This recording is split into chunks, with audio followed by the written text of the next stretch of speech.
woman. Now, Deborah did not say which woman. Where this army leader ran to, he found a woman. That woman was a nobody. She even did not belong to this community. But she knew he was a bad man. That woman was called Jael.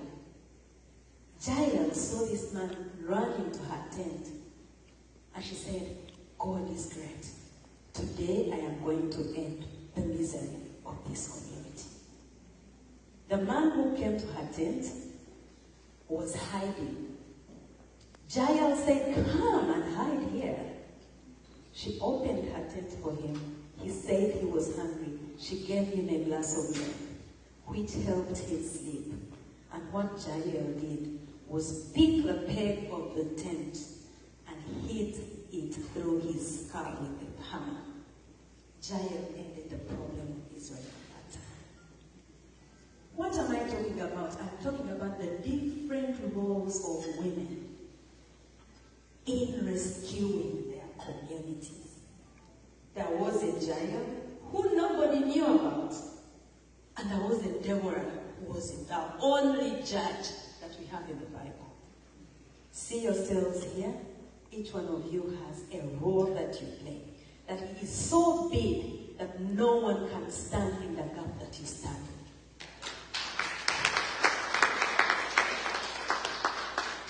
I heard people say that I am their hero, that I am unshakable, and all the good words that come with it. But have you paid attention to the women who do more than I do for a lifetime? The people who have been doing it since they were 10. We have Lucifer Nakato.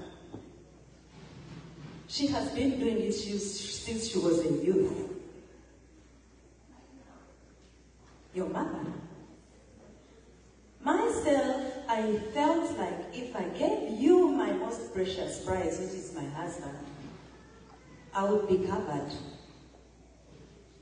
I said, I'll contribute in that way. If he wants to go, let him go and play his part. But there are women who have their husbands, their children, and themselves at the front line. Some you don't know. Some you see, some you don't see. Those are my heroes. The Sauda Madaras, the Olivia Rutayas, the Omukisa Swabras. And some of them have lost their lives at the front line. Those people inspire me to do the little that I can. And some of you inspire me to do the little that I can, because you do things I cannot do. I am not your hero. You are my heroes.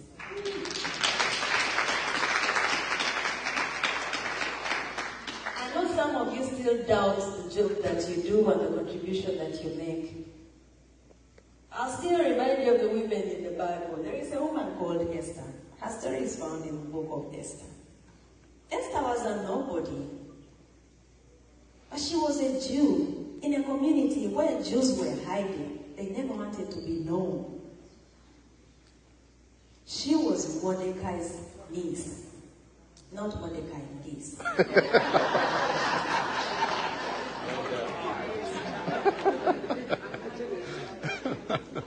One day, the king, at that time, wanted to show his might and his strength. So he said, I will hold a banquet for 187 days just to show my might. And he called his then queen called Vashti and said, come and show these people how beautiful you are. And she said, no, all of you are drunk. I'm not going to participate in this. And he got angry. He said, I'm going to get a new queen. And he called for a beauty pageant. And Esther came and participated, and she won. She did not know what was coming ahead. One day, there is this favorite person that the king had. He was called Haman, not Haman anymore. And Haman was an Agagite. Haman was not from that community. No, he was not part of those people. He was an Agagite from a different place. But he was the king's favorite. So he comes here, and Esther is the queen, and this Agagite wants to bring new rules in the palace. He said, you know what, I think these Jews are a problem to this place. They need to be hanged, all of them. They need to be wiped out.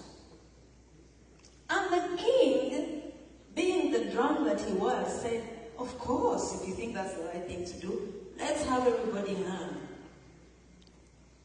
Esther made a statement which I normally want each one of you to make. She said, if I perish, I perish, but I will stand for my people.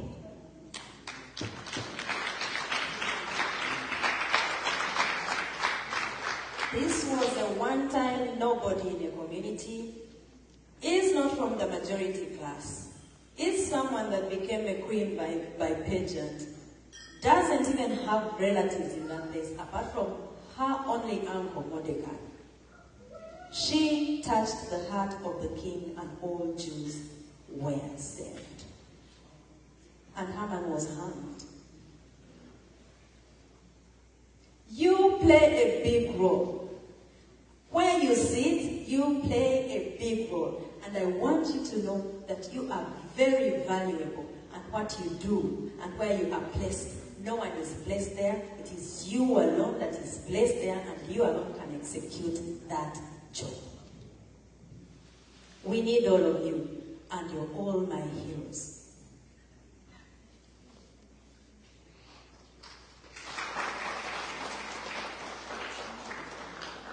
I've heard people talk about the contribution that our family is making. Can all my children stand up, please? Why? One of them is seated, I don't know why. Can all my children stand up? Thank you. I'm giving my speech in English because I know some people need to hear this. Oluganda ndomanyi naye tukyakola omulimu munene nnyo okuyigiriza abantu Oluganda. These children of mine contribute in the way that they do. I heard you talk about how Suvi removes starter socks and then massages the feet, and then 12 Padeno 12 and then the one who writes on Twitter, and the one who takes away the phone and the laptop so they don't write on Twitter.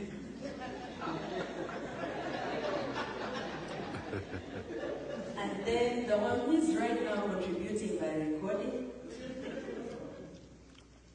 But you do not see the many children that are out there doing marvelous work. Suvi is there. There is a kid called Kata. You can see it. You can all see. There is a kid called Kata. Have you seen Kata? You have not seen Kata online? Go look for Kata's interviews. She is about 6 or 7. Eloquent. She speaks like a 40-year-old. That kid's contribution, I'm surprised you have not seen Kata. Guys, make Kata popular. Make Kata popular. She speaks things as they are. I have seen children who draw art. They do artistic impressions of situations and share it with people online. They are home challenging their parents to speak the truth and to do right. It's simply because the cameras are on us. But the children who are doing amazing to save our country from what it is going through. And if you see such children and you can support them in any way, please go ahead and support them. That is the I hear people talking about resilience. Barbie's resilient. Barbie, you are resilient. I am not. kizibu just kubiremberako nengamba kino kiggwa ddi.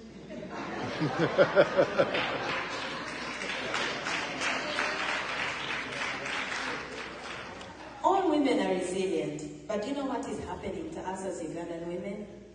Our government is taking our resilience for granted. Because we are extraordinarily resilient and strong, they give us only ordinary livelihoods. And they take us for granted. They think we will go through it. We deserve better as Ugandan mothers. We deserve hospitals where we can go and deliver our children and our children don't die. We deserve good roads where we can ride our bicycles in the villages and take our bananas to the roadside for sale. We deserve clean water, and our daughters don't have to spend time going to fetch water instead of going to school. We deserve laws that protect our children, because we are not here to give birth to children who won't survive this regime.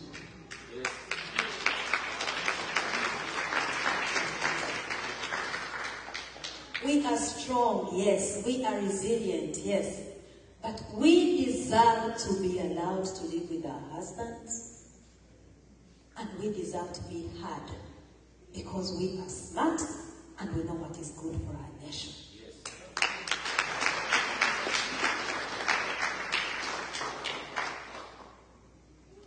I want us today to recognize women whose voices have been loud and who we truly appreciate. I personally appreciate Mama Miriam Atembe.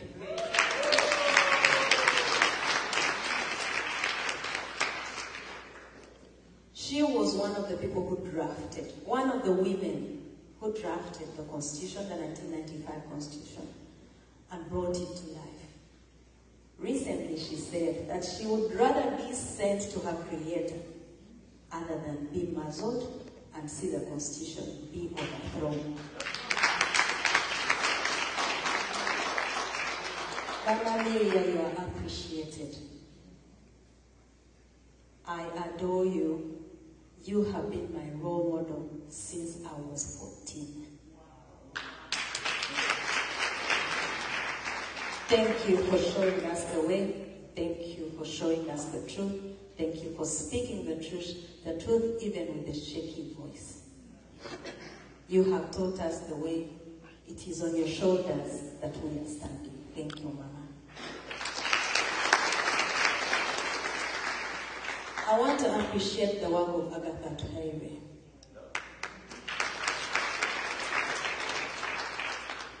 Agatha, I know that there is a lot you're going through as we speak. Losses, seen and unseen, trauma that you may never heal from. But your name at Highway is not by mistake. God gave you to us, and we appreciate you for standing in the gap for all the women in Uganda. Thank you. Dr. Sarah Lieti.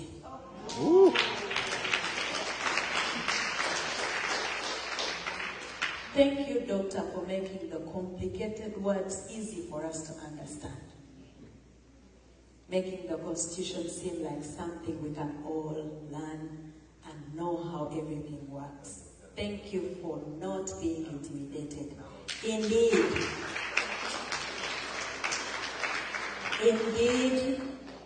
ebyaha niwe bireta, niwe bireta. Thank you very much. Mama Winnie Byanyima has been vocal, I think, all the time I have seen her, all my life. Mama Winnie, for all the work that you have done in all places where you have represented the Ugandan woman on the international stage, you have made us very proud. I feel so sad that at your age, when you're almost retiring, and where you're supposed to be grazing your cattle, you are always demanding for the release of your husband, who was arbitrarily arrested, kidnapped, and who has been denied justice.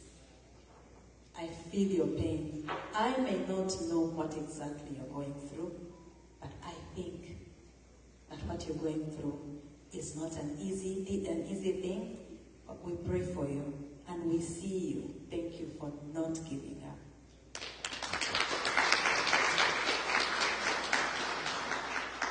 Mama Zedriga.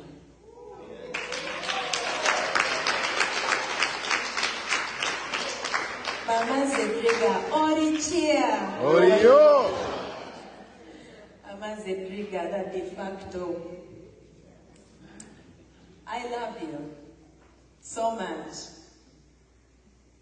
I feel your presence whenever you're reaching a place. I know right now you're going through a difficult time, but it is on your shoulders that we, the women of National Unity Platform, are standing right now.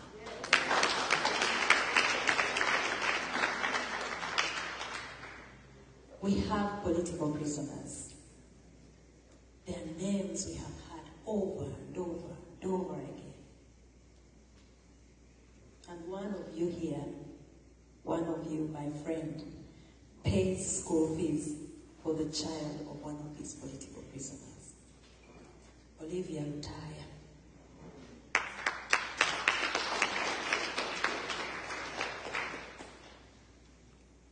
When you get the chance to see this message, Olivia, just know that your calling is way bigger than we can understand.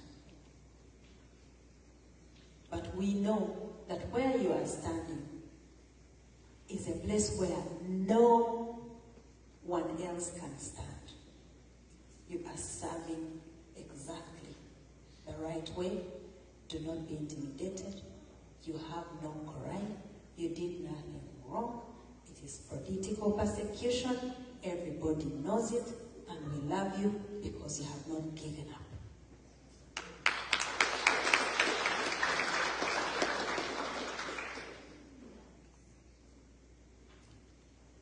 Tata used to say that to mention is to omit is to offend. There are very women that I could mention, and I know there is many that I have omitted. But I want to conclude this by thanking the women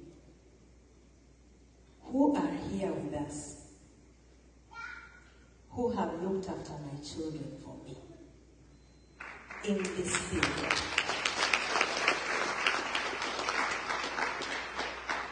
One day I will publicly talk about them.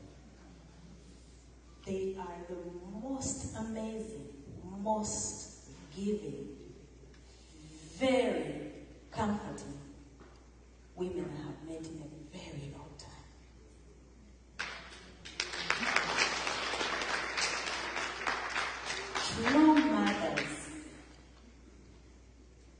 True mothers who have taught my children some things I had failed to teach them in these 6 months. These women have mothered me. I appreciate you so much. Your job is so big. I cannot be you, so I can't do the things that you do. That is why I say you are my heroes and your work is seen. That's why I can come here dressed like this and dance, and I am not broken.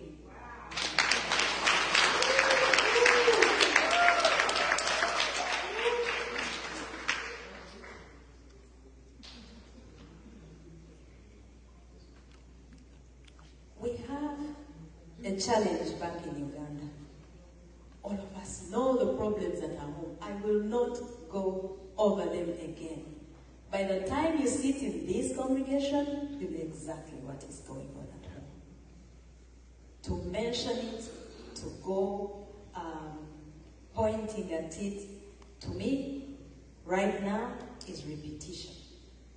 I know you already know.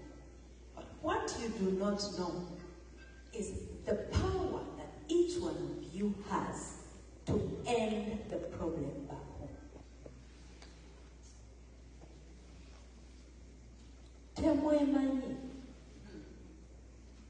Temumanyi buzito bwe mulina. Temumanyi maanyi ge mulina. Actually, temumanyi nti mwe muganganya gavumenti ya Uganda sawa.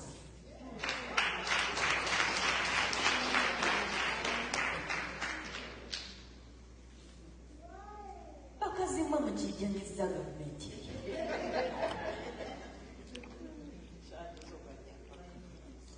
Mwe temukiraba. Mwamuwandiika ebbaluwa ebigenda eri sanctions nezijja. Mwe mwekalakaasa abeefula nti ebibeera ewaka tebabiraba ne babiraba.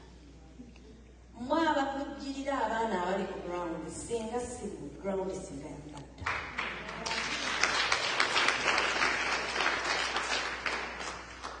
Bakazi mwe mbeebaza. I have personal friends here. Personal friends who I approached and told about the need to collect school fees for the political prisoners' children. And you have faithfully paid school fees every single term for close to 7 years. Can anyone do what you do?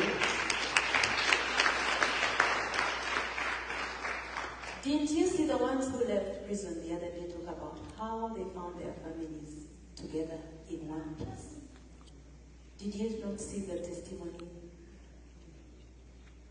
It is you that do that. You. Ooh. I am going to end my speech. But before I go, I want to give us a bit of a highlight about the human rights situation back home. Something that is already written. Thank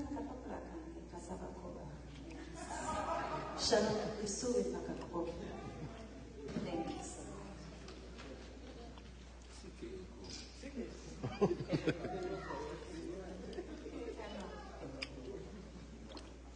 Thank you.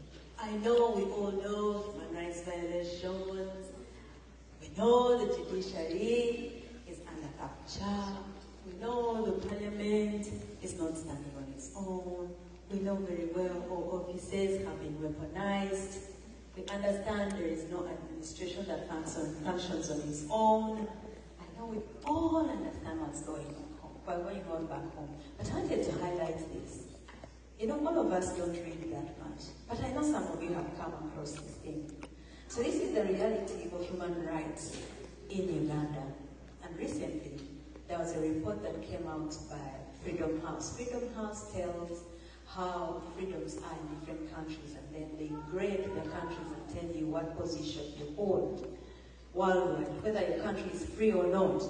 So, on political rights in Uganda, number one, our electoral process. A1 says, the questions, you know, they ask questions and then grade. So they said, was the current head of government or other chief national authority elected through free and fair elections? Was the current head of government or other chief national authority elected through free and fair elections? Uganda scores 1 out of 4. Were the current national legislative representatives elected through fair and free elections?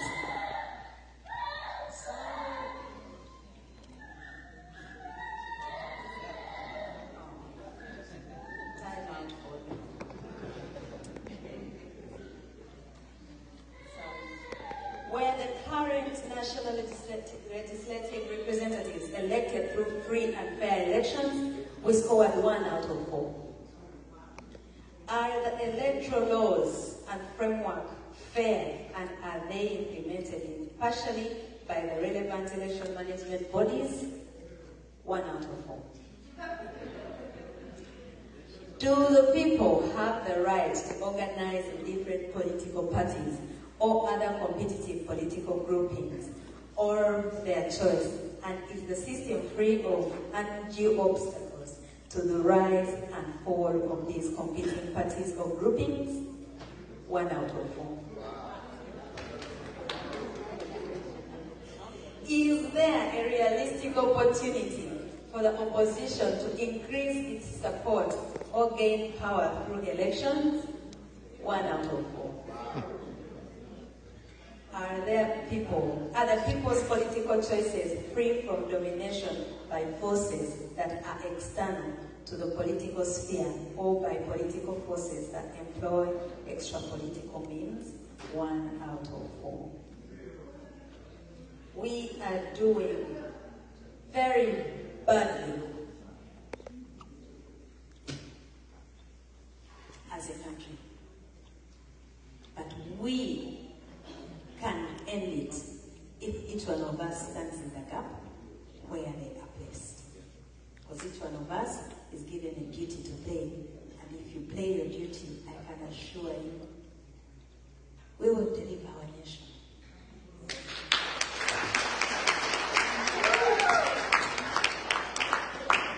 We call on you, women of Uganda. Wake up if you've not yet embraced your role. Wake up, besides our men, let's play our role in solving our nation's need in every walk of life to develop Uganda. Let's stand up. Mothers, daughters, all women everywhere, stand up and embrace your role today. Mothers, daughters, all women everywhere, stand up and embrace your role today. We call on you, women of Uganda.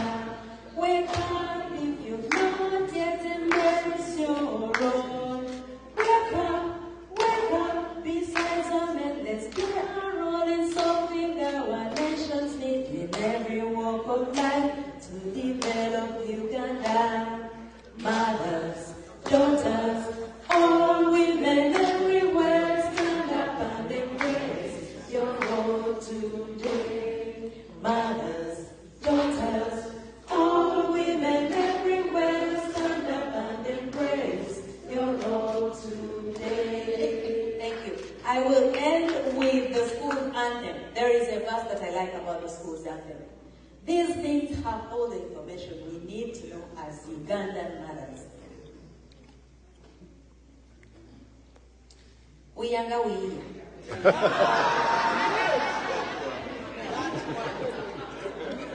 Do you know Uyanga wiya? Let's begin with the chorus. We are women and men of Uganda, marching along the cause of education, singing and dancing with joy, together uniting for a better Uganda. We are the pillars of tomorrow's Uganda. Let's rise up and press through knowledge, yielding history and soulfulness to rebuild the great but we are women and men of Uganda, marching along the path of education, singing and dancing with joy, together united for a better Uganda. This is the chorus I want you to listen. We know the way to the land of enlightenment has thorns, creepers, valleys and mountains. Come what may, we shall overcome for the glorious time to come. We are women and men of Uganda, are marching along the cause of education, singing and dancing with joy, together uniting for a better Uganda. We know the way to the land of enlightenment has thorns, creepers, valleys and mountains. Come what may, we shall overcome for the glorious time to come. We are women and men of Uganda, marching along the path of education, singing and dancing with joy, together fighting for a better Uganda.